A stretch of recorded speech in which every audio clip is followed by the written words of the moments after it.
Former Dallas Fed President Robert Kaplan joins us now. So how would you, if you were still inside the Fed, look at a report like yesterday's? My first reaction would be not to overreact to 1 month. However, I would be on guard and vigilant that we need to see continued improvement in inflation. I don't want to see a resurgence, and I'd want to see at least 2 or 3 more months of inflation data. And one of the reasons, as you and I have talked before, that I'm particularly on guard is fiscal spending is very stimulative.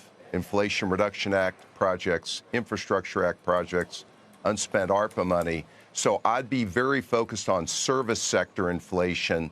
I want to see that improve and some evidence it's going to get sustainably better. And I'd need to see more information to see that.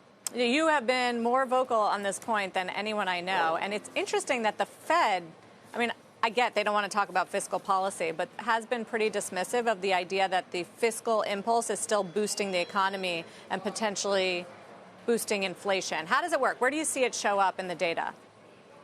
So there are goods and there are services. One of the things that is helping us on goods disinflation is China being so weak. China's got lots of overcapacity. Their economy has been well publicized, is very weak. That helps with goods disinflation globally.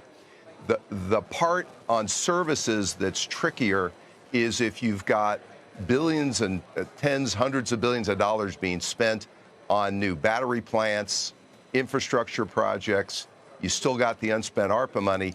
That's being spent all through the United States, and it creates a bid for not just goods and services, but particularly workers. And so it means in the service sector, they're still struggling in all my conversations to keep workers. They're having to pay workers more. These projects create a bid away for workers. The other thing you saw yesterday is the housing market, and it's got its own dynamics in that there's a supply issue in many cities of housing. The labor challenges are part of that, and also for new home buyers. Rates are high, affordability is an issue, so they've got to rent. And so there's a lot more rent pressure.